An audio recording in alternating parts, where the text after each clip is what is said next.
जय माँ की।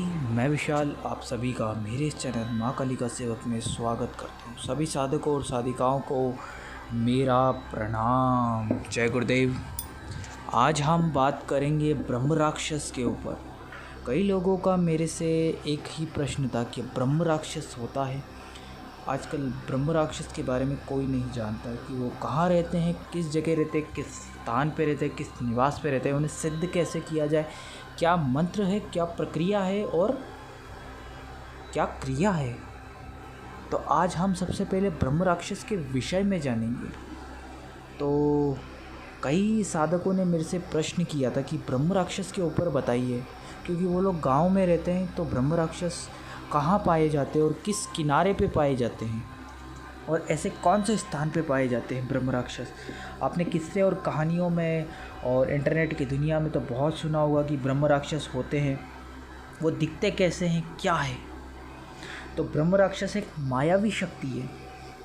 हालांकि अब आजकल ब्रह्म राक्षसों के निवास के स्थान प्राय हो चुके हैं, यानी कि जैसे कि मैदान क्षेत्रों में समाप्त हो चुके हैं। तो पहले ये मैदान और क्षेत्रों में होते थे, पाए जाते थे वहाँ पर।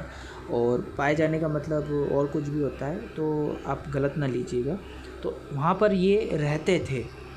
तो जैसे जैसे आबादी बढ़ती गई, ब्रह्म राक्षसों का स्थान परिवर्तन होने लग गया, चेंज होता गया। तो चलिए आगे बढ़ते हैं। जैसे कि जंगल, ठीक है ना, क्षेत्र, पहाड़ों और घाटियों, नदियों, तटों और शमशानों में समाप्त से हो गए हैं, ठीक है। और पीपल के वृक्षों पर भी अब ब्रह्म राक्षस किसी किसी पीपल पे पाए जाते हैं। जो एकांत वासना में पीपल का पेड़ आपको दिखे जंगल के अंदर, और वो भी हरा भरा, जिसके पत्ते एकदम हरे भरे हो, उस पे ब्रह्म राक्षस का निवास होता है। जैसे कि आप शमशान में जाइए, शमशान में आप देखेंगे कि ये पूरा सूखा हुआ शमशान है और यहाँ पानी तक नहीं है। तो आप ऐसे स्थान में भी पीपल के पेड़ को आप हरा देखेंगे। जब भी अगर आपको कोई पीपल का पेड़ या कोई नदी का तट ऐसा अजीब सा प्रतीत हो, तो वो समझ लीजिए वो ब्रह्म राक्षस का निवास स्थान है। तो बहुत सारी ऐसी चीज़ें होती हैं जो ब्रह्म राक्षस से मेल खाती है। जैसे पीपल का पेड़ हो गया, खासकर ये पीपल के पेड़ और नदी के किनारे पे जो पीपल का पेड़ होता है, या तो उस पे या जल ब्रह्म राक्षस भी होते हैं। पीपल के पेड़ पे जो लटकते हैं वो उल्टे लटके हुए रहते हैं। और एक बरगद का पेड़ होता है, उस पे भी ब्रह्म राक्षस पाए जाते हैं।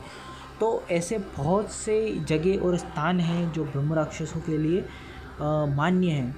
तो जैसा कि आपने देखा होगा कि पुराने समय में ब्रह्म राक्षसों को काबू में करके पेड़ के ऊपर लटका दिया जाता था। तो वो कैसे लटकाया जाता था, मैं आप बताता हूँ। उन्हें कुछ मंत्र विशेष, जैसे कुछ लोग बोलते कि हनुमान चालीसा से ब्रह्म राक्षस कंट्रोल में नहीं आता, तो ये गलत है। आप उसका सदा स्मरण करते रहिए, जाप करते रहिए, तो ब्रह्म राक्षस अपने आप नियंत्रण होने लग जाएगा। उसके ऊपर प्रभाव पड़ता है, लेकिन वो आपको ऐसा दिखाता है कि उसके ऊपर कोई प्रभाव नहीं पड़ रहा है। तो प्रभाव पड़ता है मेरे भाई, प्रभाव पड़ता है। आप कोई भी साधना कीजिए या कोई भी मंत्र अनुष्ठान कीजिए, उसका प्रभाव आपके घर पे, आपके परिवार पे पड़ेगा ब्रह्म राक्षस का, ठीक है। तो ब्रह्म राक्षस एक ऐसी शक्ति है जो आपकी मनोकामना तक पूर्ण कर सकती है। जो चाहे आपको वो ला के दे सकती है। ब्रह्म राक्षस की शक्ति ऐसी होती है, ये रूप परिवर्तन करके ये आपको कहीं पर भी पहुंचाया जा सकता है। ये रूप परिवर्तन करने में निपुण होती है, और इसे कहीं आना जाना पड़े तो भी ये आ जा सकती है। तो बहुत सारी प्राय चीज़ें होती है। जैसे कि ब्रह्म राक्षस की साधना दो प्रकार की होती है। एक तो वे तंत्र मंत्र जानने वाले दुराचारी साधक, जो मतलब कहते हैं ना, जो तंत्र मंत्र के जो खतरनाक उच्च कोटि के साधक, दुराचारी तो नहीं बोल सकते, क्षमा चाहूँगा सभी साधकों से।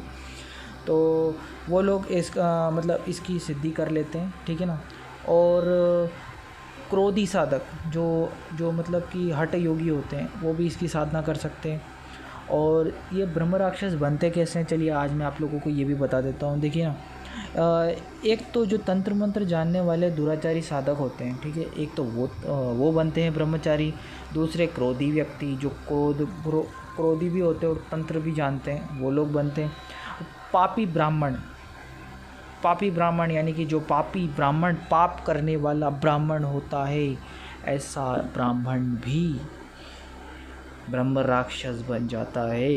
यानी कि उसमें ब्रह्म का ज्ञान होता है और मंत्रों का ज्ञान होता है और तंत्र विद्या का ज्ञान होता है। ऐसा साधक ब्रह्म राक्षस बन जाता है और हज़ारों सालों तक यहीं भटकता रहता है, जब तक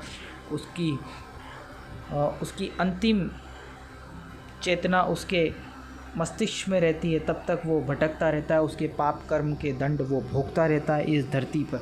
और ब्रह्म राक्षस से छुटकारा पाना इतना आसान नहीं है जितना आपको लगता है।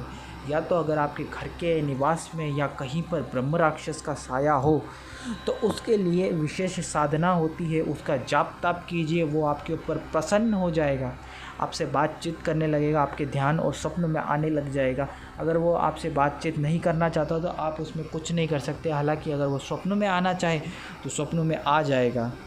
और कुछ विशेष क्रियाएं होती हैं जिनके माध्यम से ब्रह्म राक्षस को अपने स्वप्न में बुलाया जा सकता है जबरन, और आप उससे बात तक कर सकते हैं कि हे ब्रह्म राक्षस, तुम हमें परेशान क्यों कर रहे हो, किस कारण से कर रहे हो, क्या चाहिए तुम्हें, तुम ऐसा क्या चाहते हो कि तुम मुझे परेशान करना बंद कर दो और मेरा भला करो।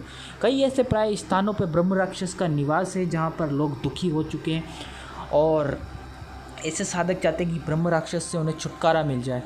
तो ब्रह्म राक्षस से छुटकारा पाने के बहुत से सिम्टम्स हैं, बहुत से तरीके हैं। ब्रह्म राक्षस को आप प्रसन्न कर लीजिए, उसे पूजना चालू कर दीजिए। बहुत सी प्रक्रियाएं होती, बहुत से मंत्र होते हैं, बहुत से तंत्र होते हैं और बहुत सी ऐसी क्रियाएं होती हैं जिनके माध्यम से आप ब्रह्म राक्षस को अपने अधीन कर सकते हैं। यानी कि ब्रह्म राक्षस इतना शक्तिशाली होता है कि वो आपका बड़े से बड़ा कार्य एक क्षण और एक चुटकी में कर सकता है। तो मित्रों, आज सभी के लिए इतना ही, और आशा करता हूँ आप सबको ये जानकारी बहुत अच्छी लगी होगी।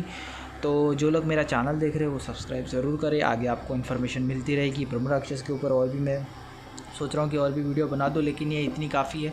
तो साधना वगैरह भी करवाई जाएगी ब्रह्म राक्षस की, और तो जो साधक निडर हो तो वही करें, अन्यथा ना करें, ठीक है।